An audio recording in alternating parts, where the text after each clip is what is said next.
在王金泉的眼里，叶晨与林婉儿就是自己的财神爷。既然他们要上山，自己当然要全力配合。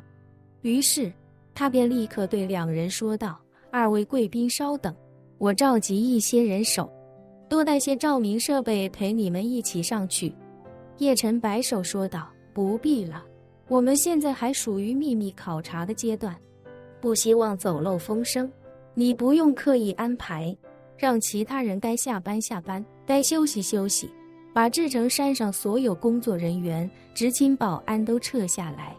另外让保安把志成山所有监控都停掉，我们两个上去看看就好。”要放在以往，有人提出这样的要求，王金泉绝对不会同意。二郎山上那棵母树虽然算不上是最好的普洱茶树，但起码也是滇南地界比较出名的，也是整个志成集团的核心竞争力。万一被人偷走枝丫回去嫁接育种，那对志成集团来说就是一个极大的威胁。不过现在王金泉也不需要考虑这一层了，只要伺候好眼前这两位，明天合同签完，整个志成集团就都是苏氏集团的产业了。二郎山上那棵母树自然也就成了苏氏集团的资产，自己还有什么好顾虑的？于是他立刻干脆地答应下来，笑道：“两位稍等，我这就安排下去。”很快，在二郎山上24小时执勤看守母树的保安便被撤了下来，二郎山上所有的监控也都被切断了电源供应。做好这一切，王金泉殷勤地说道：“两位可能不太了解志成山的情况，这么晚上山，没有向导的话可能不太方便，要不我陪二位上去。”叶晨与林婉儿交换了一下眼神，见林婉儿似乎不太情愿，便对王金泉说道：“不必了，王厂长，我们之前已经了解过志成集团的情况，志成山的情况也已经了解过了，辛苦你在山下维持一下，不要让除了我们之外的人上山。”王金泉毫不犹豫地说道：“没问题，没问题，两位尽管放心上山，剩下的我来安排。”王金泉给叶晨和林婉儿拿了2支强光手电，将两人带到了上山的路口，便没再跟着两人上山。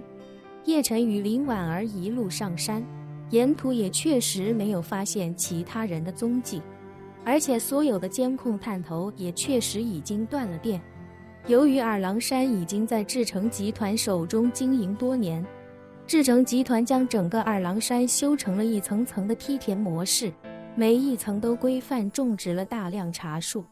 除此之外，志成集团还在此修了一条上山的石阶路，以及一条专门用来运送新鲜茶叶的货运索道。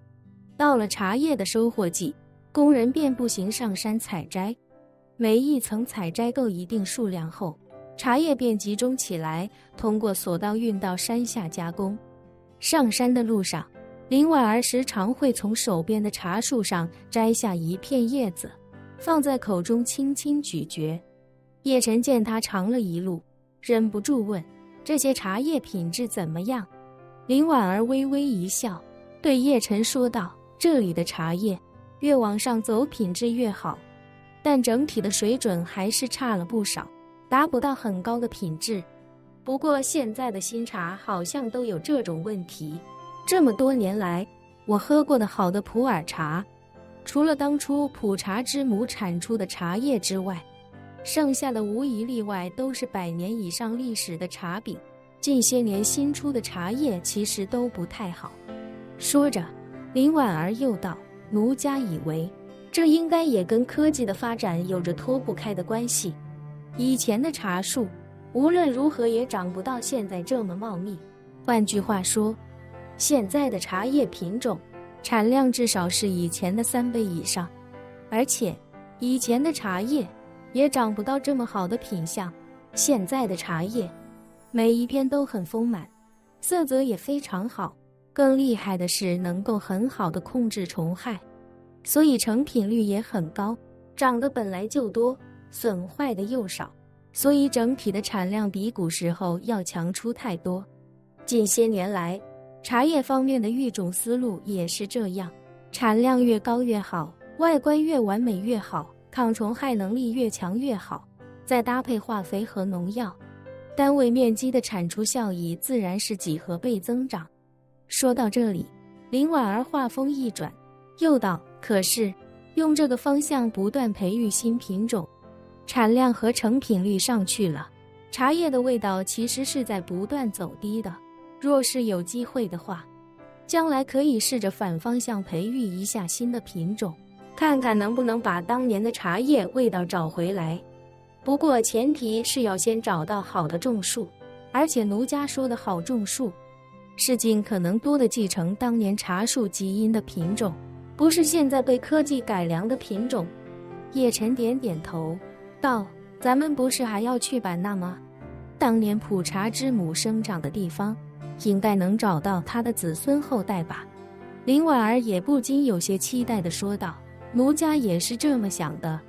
奴家当年在版纳的时候，曾经教过当地茶农如何利用普茶之母的母猪进行嫁接育种，只是不知道这么多年过去了，当地还有没有人继续繁育普茶之母的仔猪。这次去版纳若是能找到，便带一些回来，在这里培育。